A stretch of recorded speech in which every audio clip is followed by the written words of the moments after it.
Well, thank you, ladies and gentlemen. Welcome back to the show. We have a wonderful telecast for you tonight. Dr. Richard Brandt is here, and a man who is a whistler, Francisco Hernandez, will be joining us. And also my first guest tonight, who is, I'll tell you in a second. Did you have a good vacation, Paul? Very, very nice vacation. Yeah. Anything we met exciting? Up, of course, on the West we Coast. spent a little of it together. It was nice to see you out there. A little beaching. Yeah, a lot of fun. You insisted on going nude on the beach, which I don't know why. You don't like tan lines, I guess. No. Is the whole thing. I know. Hal, did you have a nice vacation? Yes, I did. Thank you very much. Our director, ladies and gentlemen, Hal Gertney. Barbara, did you have a good vacation? Yeah. Okay. We're back and we're ready to go, and this gentleman, it's very exciting for us to have him here. He has been in show business for 55 years. This is the first time he has been on our program. It's truly a pleasure to have him here. Please welcome Sammy Davis, Jr. Yeah.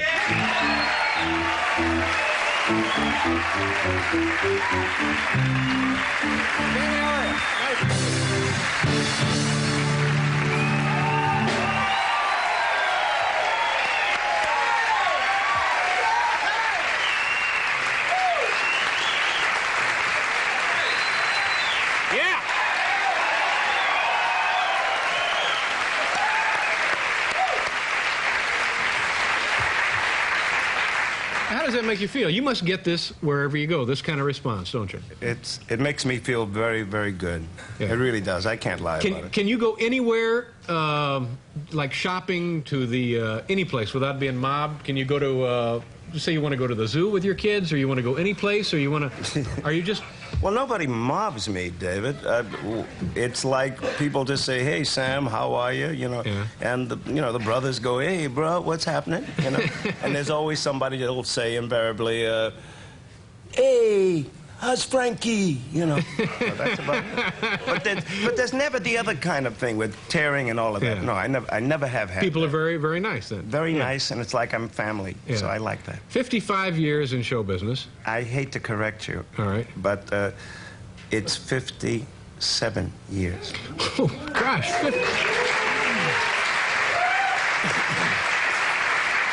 Now, what was your first job, and how old were you? You must have been what? You were like 3 years old? I was 3. 3 years old. My first, I won an amateur contest at the Stanley Theater in Philadelphia when I was 3.5 years old, singing "I'll Be Glad When You're Dead, You Rascal You."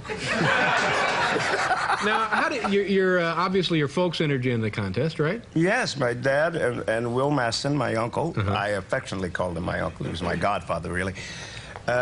They were on the bill, and they had an amateur contest, and they brought me on. And in those days in vaudeville, David, they used to have an afterpiece. After the act, they'd do a little encore. And if there was a younger member of the family, they would bring the younger member in, and he would do some sort of obnoxious number or something, you know.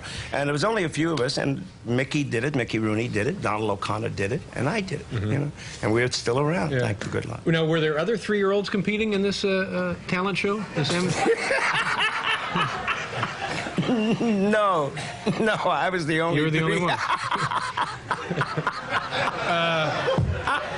I don't believe this. No, there were. It wasn't Meglin's Kiddies. It was a regular adult amateur show, and I walked out and sang "I'll Be Glad When You're Dead." And stole the show. Stole the show and won $10. Yeah. What people are always talking about vaudeville. What does the word itself mean? We know what it meant generically. It was a circuit of theaters for live performances, and they would do 5 or 6 shows a day, and so on and so forth. No, you did 3 shows a day. It went from 2 shows to 3 shows, and it wasn't until the presentation with big bands that they started doing 4 and 5 shows a day, like at the Strand Theater here, or the Low State in New York, or the Roxy. Or the Paramount. We did 4 and 5 shows a day. I had the good fortune of working all of those theaters. Right. As an opening act with my dad and my uncle before it started to happen for me. But do you know what the term meant? Vaudeville meant variety, a variety show where there would be the juggler, the comedian, the 2-man act, the hand balancing team. The next to closing was the top spot. And if you were next to closing act, you were the top of the bill. But now, what would that do to the poor person, man or woman or juggler or whatever who had to close the show? That would have been a tough spot. well, right? usually the closing spot was left for a big variety, a review type of thing. Oh, I 12 see. people, and they'd come up Kick and sing lines and and dance, stuff, and nobody cared, you know. And that was the end of that. Boom, boom, you know. Yeah. Now, where were we? Oh, no, but then you started working regularly after your debut in the amateur hour, right? Yes. And your parents, your family, is this true that they said you were a midget so you could get by Yes. labor laws? I'm going to say a line now that's going to probably cause a great deal of laughter and some consternation. I appeared in blackface. And that means burnt cork, right, with the thing. And I had a little chocolate cigar, and they would dress me in long pants. And I was about the same size I am now, so so actually I got away with it, and they said I was a 44-year-old midget. So when I tell people now, some of the people from the old days, they say, how old are you going to be, Sam? I go, in December I'll be 60, and they go, come on, you know, because they don't believe it, because they remember a midget. Yeah. That's an unbelievable life, isn't it? It is an unbelievable life, and it's the best it's ever been right now, David. Well, congratulations to you. Thank you. Now, in the early days, did you go to school and stuff? No, I never went. I never had any formal education at all. None. Well, I'm who not would- proud of that statement, but I survived, you know. But you must have had an education of some kind. I mean, Yes, people street education. give you books and help you read and introduce you to different subjects and so on and so forth? No. None of that? There was a guy that played piano with the act. He had wanted to be a teacher, and he taught me a little bit. I didn't learn how to write until I went into the Army at the age of 18. So, and I was a spotty reader, but I forced myself. Something happens to you when you don't take it for granted. Yeah. And it's not just laid on you, man. I learned everything I had to learn so that I wanted to just fill my head with knowledge about, so that subsequently, thank God I can go now and have dinner with someone and I don't have to talk just show business. You know? Yeah. But that's the way it was. I never missed it. But you know, it's because you didn't have an education that you weren't able to make anything out of yourself. We'll do a commercial and then we'll be back with Sammy Davis Jr.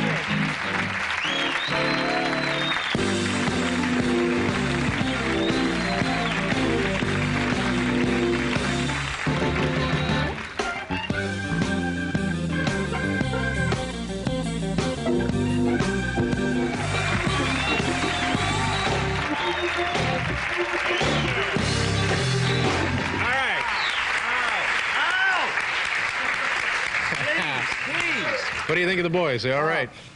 I can't get over that. I really can't. It's just wonderful. We have a few seconds of a motion picture that you were in as a child. I don't know how old you were in this, and I'm not sure of the kind of film it was. Do you have any idea what I'm talking about? I think it's Rufus Jones for president, and I was 5 and a half. 5 and a half. All right. Let's. Is there anything? Well, you don't know what we're going to look at. I don't know either. Let's see what the film we have from the motion picture Rufus Jones for president. With New president. You're here? Oh, come here, Fred. You got to say something to your constituency. I'd be glad when you're there, Ralph. I'd be glad when you're there, Ralph, you. I'd be glad don't go out high, but I bring nobody by. I'd be glad when you're there, Ralph.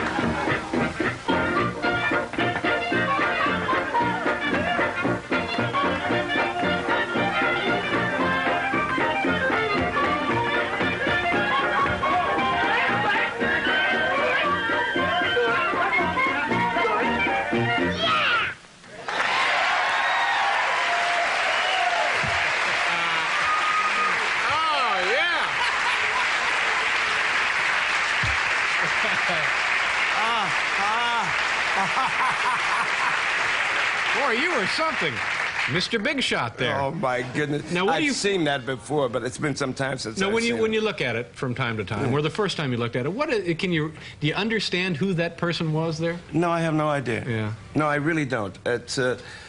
I relate to it only in the fact that I remember somewhere along the line that I danced. I remember somewhere along the line that I sang. I never took lessons for anything. And I was one of those people, and thanks to the business at that time, that you just suddenly have people, you say to someone, I remember saying to Buddy Rich, playing with Tommy Dorsey's orchestra, right? And this was in 1940.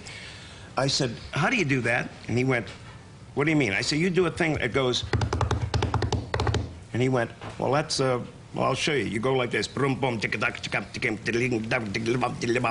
I said, he said, try it. And I went, he said, give me back the sticks. So everything was on the job training. You had experts all around you to help you out. Yes. Now, are you surprised when you look at that, at how good you were, what a slick little performer you were at 5 years old? I mean, at 5 years old, you know, most kids are sitting in mud, you know? No, but it's true, you know? I mean, they're... You are a delight. Oh, sure, yeah, I know. No, I mean that. But when you look at the little kid there, doesn't that just take your breath away? No, it doesn't. What it reminds me of, to be absolutely honest with you, David, it reminds me that I must have been hell on wheels. I must have been terribly obnoxious, you know, to have ever gone that far, to be that precocious, to get up there at that age and go, look, I'm going to show you how good I am, you know. And nowadays, you get up on the stage and you perform, but I think it's nice. Yeah. And it's nice for me, because as a grandfather now, my oldest boy, Mark, and his wife just presented, we have a little grandbaby, and 4 weeks old. And it's nice to look back, and one day he'll be able to look at that and say, that's my grandpa when he was my age or even younger, you know. It's, I tell you, not having seen that before, it's stunning to see what a cute little kid you were. And what happened to me afterwards. What happened to you? What are you doing for fun these days? You mentioned you just finished working and you're going home. What do you do for fun? You go home now, you're off for 4 weeks, you said? Yeah, I'm off for 4 weeks. I play a little golf, yeah, relax with my family, enjoy my grandson and my wife, and see the house. It's a good time for me, and thanks to audiences around the world. It's a good, I'm not fighting those devils anymore. You know, I don't fight the, gee, I just go out and do my show, and it's a good time. And you're talking about devils. You just mean the anxieties you can generate on your own behalf? Personal devils. I wonder how good I can be, and who's that, and you get envious of that person, and who's that. I look at all the young performers today, and I go like this, yeah, man, go ahead, cook. I've been there. Yeah, that's it, man. You know, and I have no envy. I just go like this. I did it all.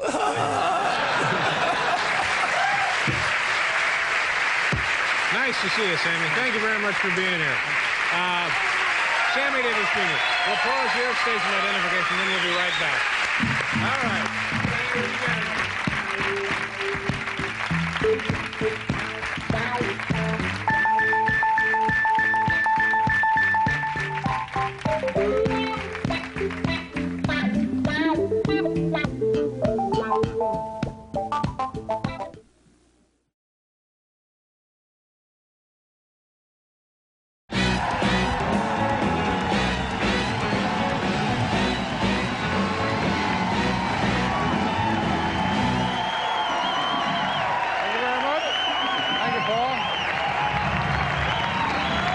Thank you so much.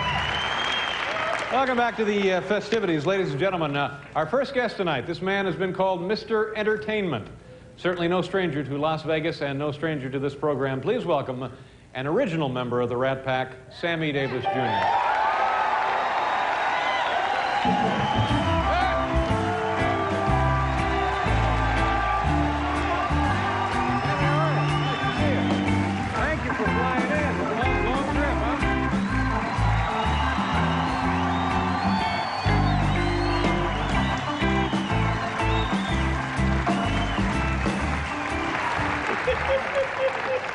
We look like a couple of guys you'd see riding on a bus going to Albuquerque. That's it. You came in from, where the heck was it this morning? All the way back east somewhere? I was in Boston. Yeah. Yes. I had the good fortune of appearing with John Williams and the Boston Pop. Very nice. Good gig, huh? Yes, a nice gig. And from here you're going, you're still working, you're always working. You're going from here where? Well, I have a few days off. I'm going to Lake Tahoe, Harris at Lake Tahoe. Yeah, that's great up there. Now, what was, I've only been to Las Vegas like 3 times in my life, and every time I'm here, it just takes your breath away when you first see the city at night. Now, what was it like the first time you played here? When was that? That was in 1945. Yeah. And I played it, and there was only 2 hotels on what we now call the Strip. That was the Last Frontier and the El Rancho Vegas. Yeah. Nothing else. It was all desert. And that was it. And the population of the town was what about then? 500, 1,000? If you didn't include the gas station attendant. Yeah. You know. But did people know you were working there, or were you just doing it for the heck of it? Well, at that particular point in time, David, Reno was the big city in Nevada. Yeah. And it was northern Nevada that was really where all the entertainment was. And southern Nevada didn't make it until about 1950. Then they started building all the hotels. Now, in those days, you just went nuts when you came to town, didn't you? You gambled a lot, didn't you? Well, I didn't. Because, You never have gambled? Oh, yes. Yeah. Yes, I have gambled. I own 2 or 3 of the hotels. No, seriously, I But went did you through ever that come to period. town and just go nuts and blow Yes, the whole I gig? did. Yeah. Yes, so I what's did. the biggest amount you dropped? Well,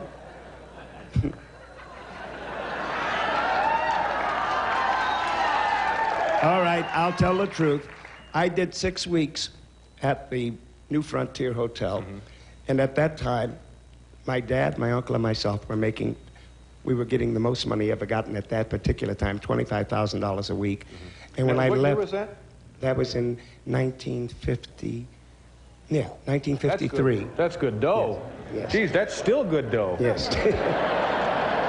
Paul, And when 25 a week? I know. I can't get cab fare. When I left, I owed $80,000.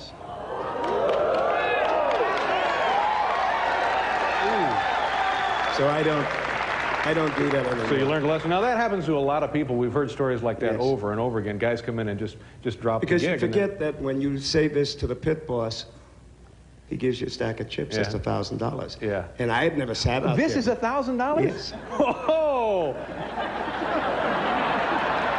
And I had my finger working overtime, David. We should,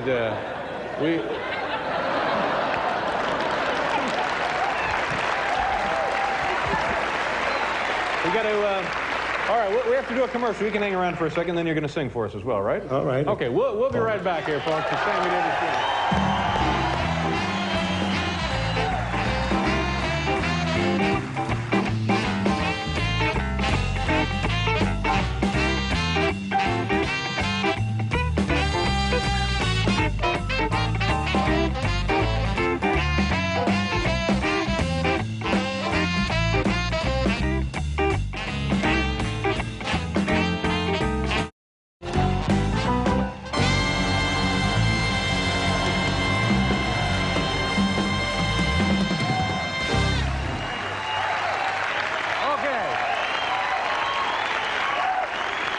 Okay, folks, now here with Paul and the band and all of the folks over there, once again, Sammy Davis Jr. Thank you.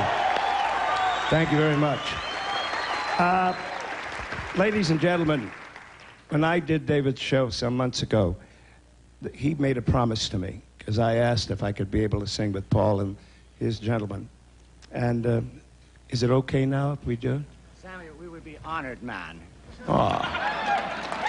Gee, you sound like Billy Crystal. It's amazing. Go ahead, Paul. I'm in your hands. 3, 4.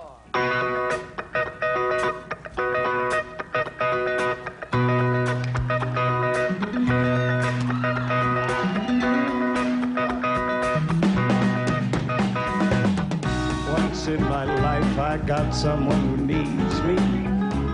Someone I've needed so long. For once, unafraid, I can go where life leads me. I know I'll be strong. For once, I can touch what my heart used to dream of. Long before I knew someone more like you would make my dreams come true.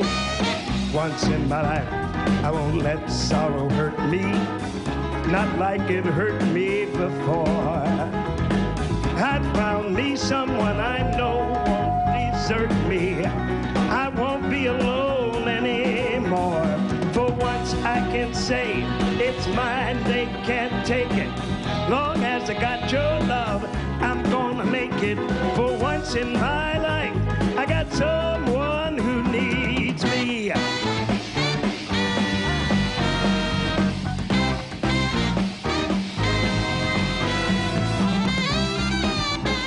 Go ahead.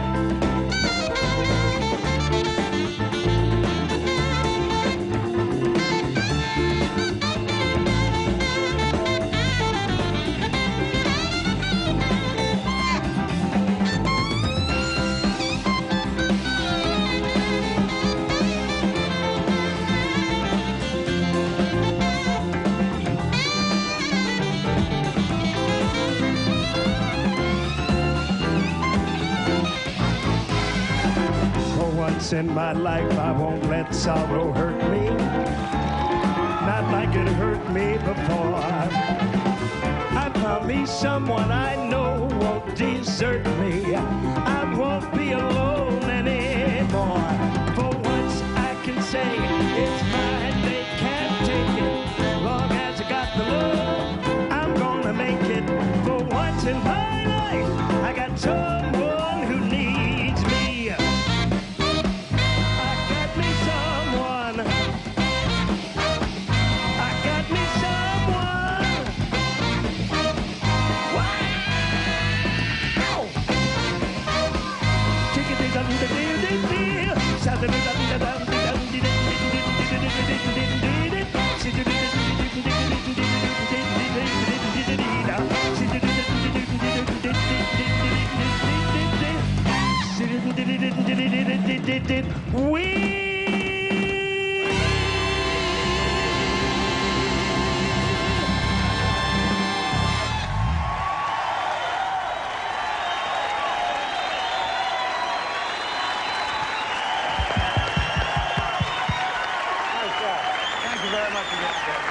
Sammy Davis Jr. Have fun.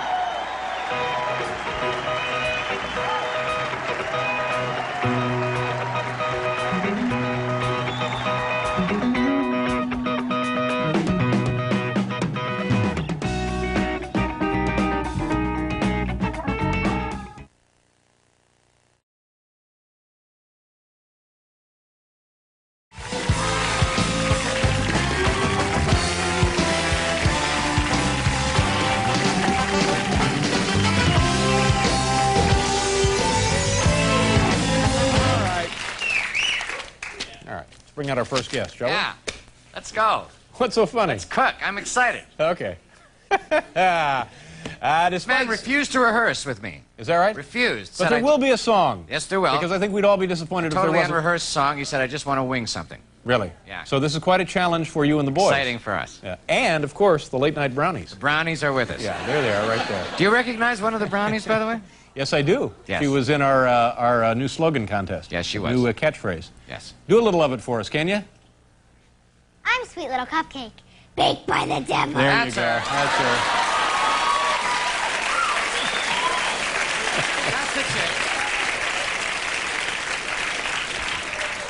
I know Mom and Dad are mighty proud. Despite several appearances on this program, our first guest continues to be one of the legends of modern show business. He is a prodigiously talented performer, and he has written a new autobiography. I have it right here. It's entitled Why Me? Ladies and gentlemen, please welcome Sammy Davis Jr. How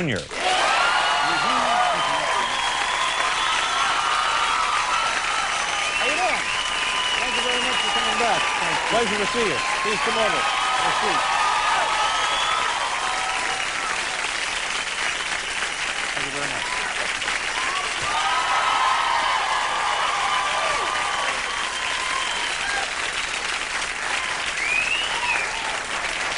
Good to see you. The last time we saw one another, you were on the show. I guess we were in Las Vegas. Las Vegas was the place. About a year and a half ago, 2 years ago, whatever it was. Closer to 2, I think. Yeah, anyway, good to see you. You look terrific. And now, another autobiography. Yeah, Is part this 2. Part 2? Yeah. How many have there been? Just the Just 2 or? one. This is only the second one. Wasn't there one a long time ago? There was one in '65. Right, that's one. And this one. So that's part two. Yes, so it's part two. I was. It's been nice talking to you, No, Dave. no. I was under the impression that this was your third. No, it's my third book. I did a book about Hollywood and movies and all of that. So then, strictly speaking, this isn't part three. It's part two. No, I'm not going to go for it, Dave.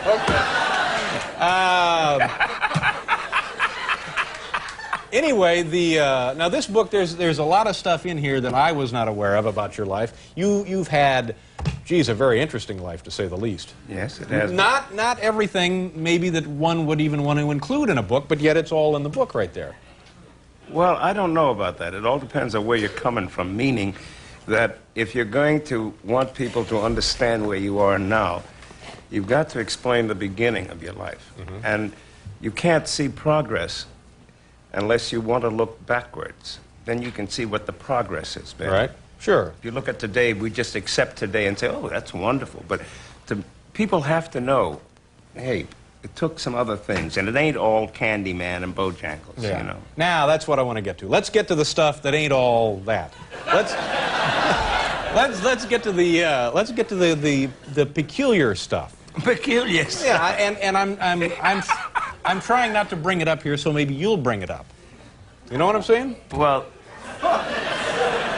frankly, no. Well, there was all right, here, we'll start with an easy one. There was a certain movie, X-rated movie. Oh, you're talking about Deep Throat? Well, there you go. Now, you rented out like a theater, and we'll finish. Yes, I rented out the Pussycat Theater and invited my friends to go see it. Yeah. Because everybody wanted to see it, nobody... And you must remember when this was now. Yeah, when was this? This was 14 years ago. And everybody was... that porno thing at the time was kind of chic, and everybody said, hey, well, let's go and do it. Really was considered chic in those days? Well, Dave, you weren't around in those days. Here, by the way, we have brownies here, Sammy, before you go any farther. No, I'm not. I didn't ask to tell this story.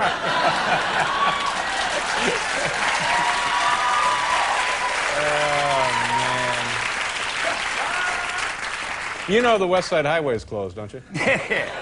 What about those Mets? Anyway, so now, did we finish this story or not? No, it was just that I rented it out, and all of the people the couples who had wanted to see the movie. Who was there? Gary and Lucille Ball and her husband, Gary Morton. A lot of people in the business and out of the business who are friends. And I said, hey, I've got the theater. Do you want to go see it? We all stayed. I think we stayed. I stayed the longest. And what is that, like 2 shows? No. No, like most of the X-rated things, you watch about 15 minutes, and that's the end of it. You start to giggle, and the lines being thrown by the comics. It must have been very funny. That was funny. People went like this, then you get up and walk out. Yeah, I see. So it was done more as a fun kind of deal. Absolutely. No, we went serious. No.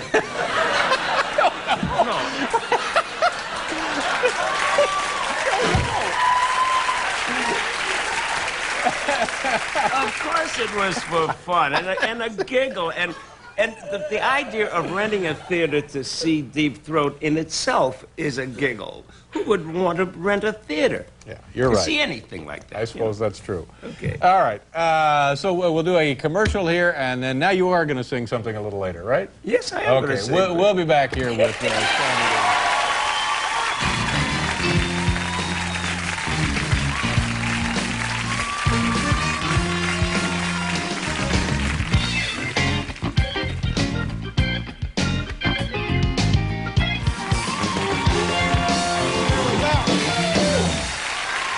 Welcome back to the program, ladies and gentlemen. Obviously, Sammy Davis Jr. is here.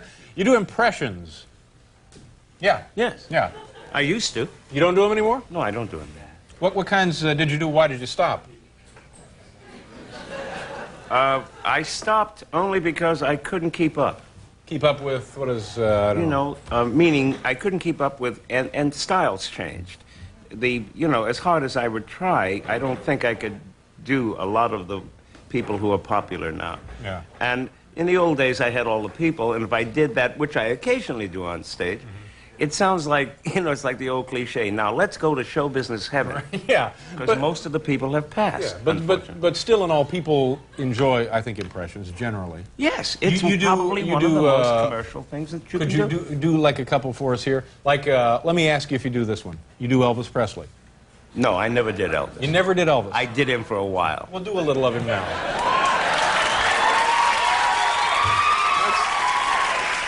Let's go to show business heaven.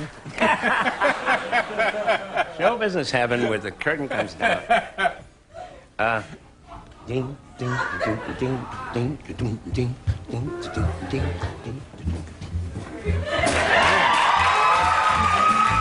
I did. You really do it.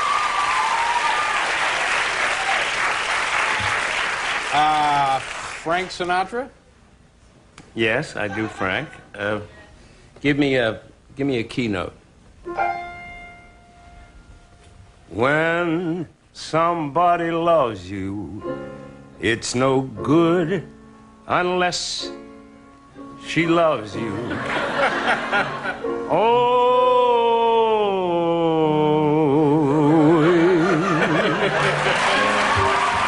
A little bit here and there. Just a little bit. We just worked together last night. Yeah, well, you guys have been working together. Oh, you were over on the aircraft carrier. Yes. How did that go? It was dynamite, and he raised a lot of money But for didn't it children rain with AIDS. horribly yesterday? Yeah, but not in the aircraft It was all carrier. covered? It rained every place else, but not on the Intrepid. Yeah. And See, you know what's nice about you? I'm just pretending to be in show business. You're really in show business.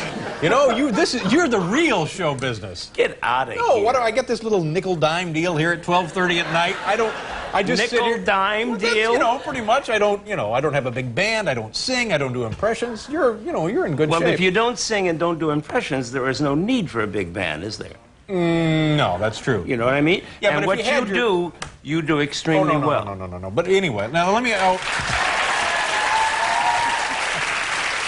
mean that. Take it. Okay. What are we doing here? We what? We have to do a commercial. Why? Why? Can't we just do it all now? What'll happen if we do it now? Oh no, you're the producer. What do you? Huh? No. I'm But not you much don't of have a to listen star. to him because he only is a nickel and dime It's just star. a nickel and dime deal. I'll leave it up to you. Do you want to do it now? Because I want to Let me hear do one the more song. impression, and then we can do a song. Look, I think it's best if we pay attention to what they say and go over here and sing a song. Okay, so. Huh?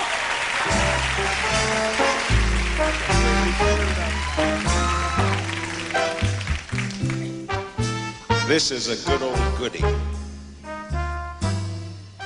I've been around the world in a plane. I've settled revolutions in Spain. The North Pole I have charted, but I can't get started with you.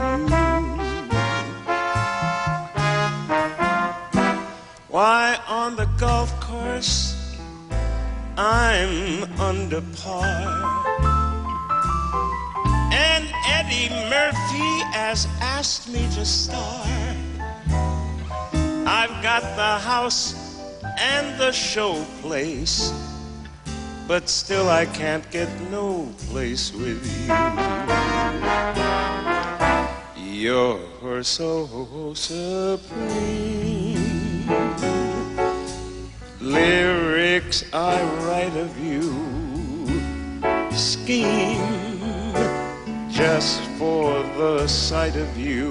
They scream both day and night of you. But what good does it do? Why, on the golf course, I'm rather short. And when I go to England, I ask me to court.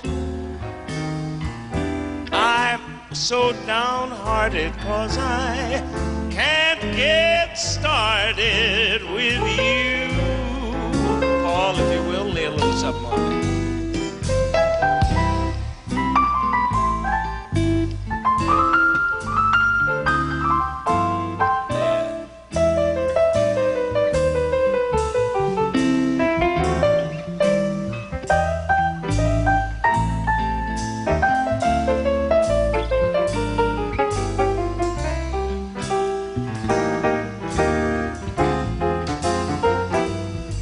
Sweet, sweet, sweet,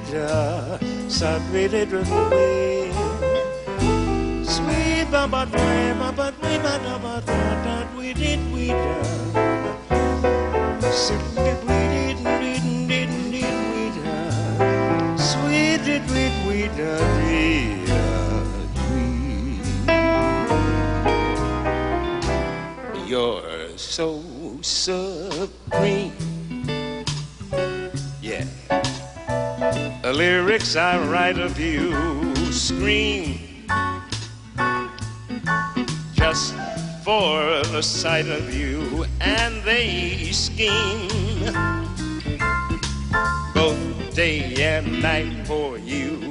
But what good does it do?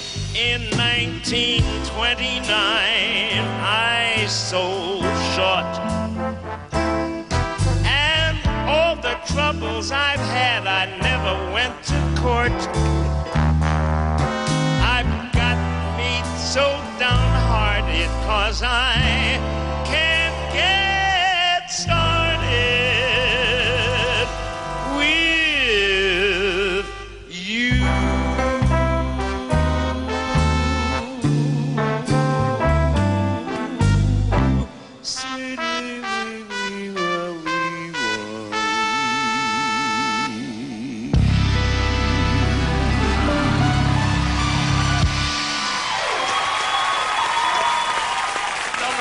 See, you got it.